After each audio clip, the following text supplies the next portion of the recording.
کبھی میں اور آپ اکیلے بیٹھ کے سوچیں میں مخلص ہوں؟ کون سی علامت مجھے بتائے گی کہ میں مخلص ہوں؟ یہ فضائل، یہ حکمت کی باتیں، یہ احادیث، یہ بصیرت کی راہیں اپنی جگہ بالکل درست، لیکن میں کیسے پہچان سکتا ہوں کہ میں مخلص ہوں کہ نہیں؟ اس کی نشانیاں علماء نے 4 نشانیاں بیان کی، اور میں اپنے گھر میں بیٹھ کے، اپنے روم میں بیٹھ کے میں یہ دیکھ سکتا ہوں کہ میری زندگی کے زاویے اس وقت کس نہج پہ جاری ہے۔ وہ نشانی کیا ہے؟ استواء المدح والذم من العام، لوگوں کی تعریف، لوگوں کی مذمت جب تک آپ کے سامنے برابر نہیں ہوتی مخلص نہیں بن سکتے۔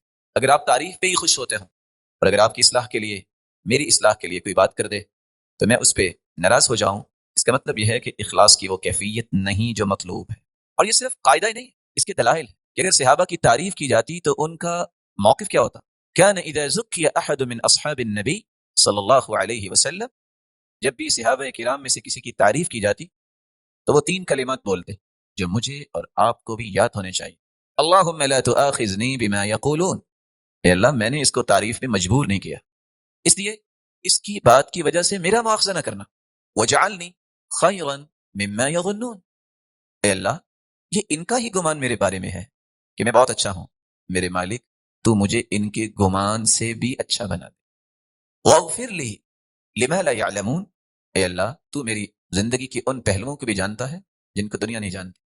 دنیا میری خلوت کو نہیں جانتی، میری جلوت کو جانتی ہے۔ میرے مالک جو لوگوں کو پتہ نہیں، تجھے تو پتہ ہے میری کمی کوتاہی کا، میرے ان گناہوں کو بھی معاف کر دے جس کا علم تیرے پاس ہے لوگوں کے پاس نہیں ہے۔ تعریف جب ہوتی تو آپ صلی اللہ علیہ وسلم نے صحابہ کو یہ موقف سمجھایا اور وہ بولتے، یہ الفاظ ہمیں بھی یاد کرنے چاہیے۔ اور اگر کسی کی مذمت ہوتی، جیسے آج کل اگر کسی کی اصلاح کے لیے کوئی بات کر دے، بڑا کرے یا چھوٹا کرے اب دونوں ہی برابر، اس کے ذہن میں آتا ہے کہ سب سے بڑا میرا دشمن یہ ہے۔ حالانکہ صحابہ ایسا نہیں سمجھتے تھے۔ صحابہ کیا سمجھتے؟ آپ سوچ سکتے ہیں کہ روئے زمین پر سیدنا ابو بکر رضی اللہ تعالی عنہ سے بڑھ کے کوئی نیک انسان پیدا ہوا ہے؟ ایک شخص آ کے کہتا ہے بڑے عجیب انسان ہو، تو انہوں نے 2 جواب دیے، مسکرا کے کہتے ہیں جتنا آپ نے بتایا میں تو اس سے بھی عجیب ہوں، لگتا ہے آپ کو صحیح اندازہ نہیں ہو سکتا۔ بات ختم ہوگی۔ اور یہ کون ہے جس کے بارے میں اللہ کے رسول نے فرمایا لوگوں جنت کے 8 دروازے ابو بکر تیرے لیے اللہ کھول دیں گے۔ میں نے ہر ایک کا بدلہ دے دیا لیکن ابو بکر کی نیکیوں کا بدلہ میرا رب قیامت کو دے گا۔ اور وہ 10 مبشرہ جن کو جنت کی بشارت ملی ہے، کون نہیں جانتا؟ عبد الرحمن بن عوف رضی اللہ تعالی عنہ۔ عبد الرحمن بن عوف مبشر بالجنہ، جنتی ہے۔ کسی شخص کا غصہ آیا ہوگا، اس نے آگے کیا کہا؟ بئس الرجل انت، بڑے برے آدمی ہو۔ تو انہوں نے اس کو بھی 2 جواب دیے، فضحک، مسکرائے اور کہتے ہیں ما عرفنی الا انت، میرے بھائی میرا صحیح تعارف تو نہیں کروایا ہے، لوگ تو بھولے ہوئے تھے۔ یہ مینٹالٹی کس نے بنائی؟ یہ سوچ کس نے کریٹ کی؟ یہ اتنی پازیٹیو تھنکنگ جو ہے یہ صحابہ کے اندر کیسے آئی؟ کہ ان کے رہبر محمد رسول اللہ صلی اللہ علیہ وسلم۔ اور کیسے رہبر؟ لمبی روایت ہے، اور اس روایت کو سمجھنے کے لیے 2 اصول سمجھیے۔ پاؤں میں جوتی اگر انسان نہ پہنی ہو، اور اگر کسی کا پاؤں جوتی سمیت آ جائے تو تکلیف کتنی ہوتی، اور اگر جوتی پہنی بھی ہو اور کسی نے اگر کوئی جاگر پہنے ہیں یا کوئی ایسی سخت جوتی پہنی ہوئی ہے اگر پاؤں پہ آ جائے تو پھر بھی کیا گزرتی۔ صحابی کے پاؤں میں لوہے کی جوتی اور سرتاج رسول کے پاؤں پہ پاؤں آ گیا، کیا حال ہوا ہوگا؟ لیکن آپ نے کوئی لفظ نہیں بولا، آپ نے کیا کہا؟ بسم اللہ اوجعتنی، آپ نے مجھے تکلیف دی۔ صحابی کہتے ہیں فبت لنفسی لائما، میں ساری رات ملامت کرتا ہوا گزارتا ہوں۔ صبح ہوئی، ایک شخص نے آ کے مجھے کہا کہ اللہ کے رسول آپ کو بلا رہے ہیں، میں چلا گیا۔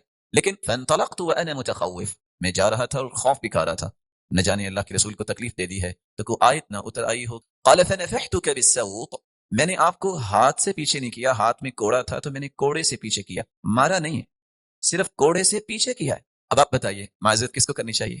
کس کے پاؤں پہ کس کا پاؤں آیا؟ رسول اللہ صلی اللہ علیہ وسلم کے پاؤں پہ، ایک صحابی رضی اللہ عنہ کا پاؤں آیا۔ لیکن آپ نے موقف کیا پیش کیا؟ میں نے آپ کو ہاتھ سے پیچھے کرنے کی بجائے کوڑے سے پیچھے کیا۔ فَهَذِهِ 80 نعجة فَخُذْهَا بِهَا، مجھ سے یہ 80 جانور لے لو اور تم مجھے معاف کر دو۔ جس رہبر کا موقف یہ ہو اس سے تعلیم پانے والوں کے موقف کیسے خوبصورت ہو۔ تو پہلی نشانی آپ خود چیک کریں، آپ کی کوئی تعریف کرے، آپ کی کوئی مذمت کرے، آپ کی طبیعت پہ اثر نہیں ہونا چاہیے۔ جتنا اثر ہوتا ہے آپ خود فیصلہ اپنے بارے میں دے دیجیے گا، اتنی ہی اخلاص میں کمی، اتنی ہی کمی۔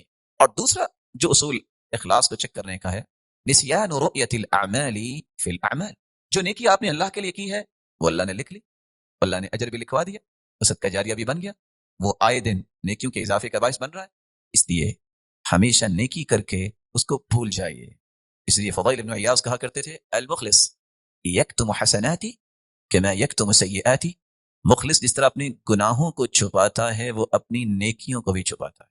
جب سیدنا حسن رضی اللہ تعالی عنہ جب وہ اللہ کے پاس چلے گئے، جب ان کو غسل دیا گیا تو ان کے کندھے اور کمر پہ نشان تھے، بہت پریشانی، نشان کس بات کے؟ کچھ ہوا نہیں ہے، پتہ اس وقت چلا کہ نشان کس چیز کے ہیں، جب 2 دن کے بعد وہ یتیم اور مسکین گھروں سے باہر آئے، بھوک والے، جب پوچھا گیا کہ کیا مسئلہ ہے، کہا ایک شخص رات کی تاریکی میں آیا کرتا تھا اور ہمیں کھانے پینے کا سامان بھیجایا کرتا تھا۔ یہ وہ سامان اٹھا اٹھا کے نشان بنانے والے اپنے جسم پہ، جنہوں نے اللہ کی رضا کے لیے کام کرنا ہوتا ہے، ان کو اسی کوئی غرض نہیں ہوتی کہ میرا نام ہے، ان کو غرض یہ ہوتی ہے قبول ہو گیا ہے۔ ان کی سب سے بڑی کامیابی یہ ہوتی ہے اللہ کے ہاں قبول ہو جائے۔ تیسری نشانی اقتضاء الثواب العملی فی الآخرہ، مخلص ہمیشہ کوئی کام کرتا ہے تو اس کا بدل اور بدلہ دنیا سے نہیں اللہ سے لینا چاہتا، آخرت کے لیے لینا چاہتا، کیونکہ دنیا میں تو اس کو ملے گا ہی ملے گا، شور ہے۔ جو مخلص ہے یہ نہیں ہو سکتا کہ اللہ تعالیٰ اسے دنیا میں محروم کر دے۔ یہ کیسے ہو سکتا ہے کہ آج دنیا میں ایک اچھا دوست کو محروم نہیں کرتا تو اللہ کا جو محبوب ہو اللہ اسے محروم کر دے؟ یہ کیسے ہو سکتا ہے؟ یہ تو انسان کی سوچ پیدا ہی نہیں ہونی چاہیے کہ رب کے وعدے سچے نہیں ہیں۔ کبھی مومن بھی ایسا کہہ سکتا ہے؟ نہیں، اللہ کے وعدے سچے ہیں۔ سیدہ عائشہ رضی اللہ تعالی عنہ کے پاس ایک شخص آیا اور آ کے کہتا ہے مجھے کھانا چاہیے، انہوں نے کھانا دے دی، جاتے جاتے اس نے ایک بات کہہ دی، جزاک اللہ خیرا، اللہ تعالیٰ آپ کو جزائے خیر دے۔ اور آپ ذرا اس چند حروف کو وزن دیجئے، کیا کہا اس نے؟ جزاک اللہ خیرا، اللہ آپ کو جزائے خیر دے۔ نہ کوئی بری بات کہی، نہ کوئی غصے والی بات کہی، بلکہ حدیث پہ عمل کیا۔ حدیث کیا ہے؟ من قال لاخیہ جزاک اللہ فقد ابلغ فی السنہ، کوئی شخص کسی کے ساتھ نیکی کرتا ہے اور اس نے اگر کہہ دیا جزاک اللہ تو اس نے تو تعریف میں مبالغہ کیا، حق ادا کر دیا۔ لیکن مومنوں کی ماں کا تصور کچھ اس سے بھی اونچا تھا، اور وہ کیا کہہ رہی ہے؟ غفر اللہ لک، اللہ آپ کو معاف کرے۔ صحابیہ نے پوچھا مومنوں کی ماں، اس نے آخر کیا کہا ہے؟ دعا دی ہے نا؟ نہیں، میں نے یہ کھانا اس لیے دیا تھا کہ اللہ سے جنت میں اس کا بدلہ لوں گی۔ اس نے اتنی بڑی دعا دے دی تو مجھے خوف لاحق ہوا کہ یہاں ہی سب کچھ مل جائے گا، کہیں آخرت میں محروم نہ کر دی۔ لیکن آج اس کے برعکس ہمارا کیا ذہن ہوتا ہے؟ میں نے اگر کسی مسجد میں ایک پنکھا بھجوا دیا ہے تو جب میں پہلا قدم رکھوں مسجد میں تو ویسے تو یہ پڑھنا چاہیے اعوذ باللہ العظیم وبوجہہ الکریم وسلطانہ القدیم من الشیطان الرجیم بسم اللہ والصلاة والسلام علی رسول اللہ اللہم اغفر لی وافتح لی ابواب رحمتک، اور دوسری روایت کے بھی الفاظ ہیں اللہم عصمنی من الشیطان الرجیم۔ یہ دعا پڑھنا تو دور کی بات ہے، ہمارے پہلے قدم پہ خاص کیا بن جاتی ہے؟ پورے ٹرسٹ کو، پوری انتظامیہ کو مجھے سلوٹ کرنا چاہیے، میں نے آخر ایک پنکھا بھیجا ہے۔ اور مجھے کبھی کبھی سوچ آتی ہے میرے معزز اور محترم مکرم اور محتشم بھائیوں کہ ہم لوگ کتنے کمزور ہو گئے۔ یعنی گنتی کے 400 سے 600 روپے کی گھڑی اگر میں مسجد میں لگاتا ہوں تو یہ نام لکھ کے لگاتا ہوں برائے اصال ثواب فلاں۔ میرے رب کو پتہ نہیں ہے یہ کس نے دی ہے، میرے رب کو یہ پتہ نہیں ہے کیوں دی ہے۔ رب کو بھی آپ پڑھانا چاہتے ہیں، کس وجہ سے نام؟ اور ابن حجر اسقلانی نے تو اتنی بڑی بات لکھ دی فتح الباری صحیح بخاری کی شرح میں، من بنا مسجد وكتب اسمه عليه كان بريئا من الاخلاص، جو مسجد بنا کے اپنا نام لکھ لاتا ہے یہ شخص اخلاص سے بری ہے۔ مقصد ہی فوت ہو گیا۔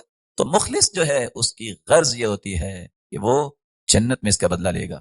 جب یہ آیت نازل ہوئی لن تنالوا البر حتى تنفقوا مما تحبون وما تنفقوا من شيء فإن الله به عليم۔ آیت ہم بھی سنتے ہیں، ابو طلحہ نے بھی سنی، صحیح بخاری کی روایت ہے۔ فوراً چلے اللہ کے رسول کے پاس آ گئے، کہتے ہیں یا رسول اللہ صلی اللہ علیہ وسلم، لگتا ہے اللہ کو میرا باغ پسند آ گیا ہے۔ کیا مطلب؟ قرآن کہہ رہا ہے نا جب تک پیاری چیز تم اللہ کو نہیں دو گے تو تم حقیقی نیکی کو پا نہیں سکتے، تو میرا تو سب سے پیارا باغ ہی ہے، پھر تو ٹھیک ہے میں بھی پھر آج یہ باغ اللہ کی راہ میں وقف کرتا ہوں، لیکن اس لیے نہیں اس کے بدلے 2 باغ مجھے دنیا میں ملیں گے۔ لفظ کیا صحیح بخاری کے ارجو برها وزخرها عند اللہ، حدیث کے لفظ کیا ہے؟ ارجو برها وزخرها عند اللہ، اس کا ذخیرہ اس کی نیکی دنیا میں نہیں، میں اللہ کے پاس جا کے۔ چوتھی نشانی جو بڑے آسانی سے آپ سمجھ سکتے ہیں کہ میں اور آپ مخلص ہیں کہ نہیں، وہ علی رضی اللہ تعالیٰ عنہ نے بیان کی ہے۔ مخلص جو ہے اس کی آپ تعریف کرو یا مذمت کرو، وہ ہر 2 صورتوں میں اپنے کام پہ کام رکھتا ہے۔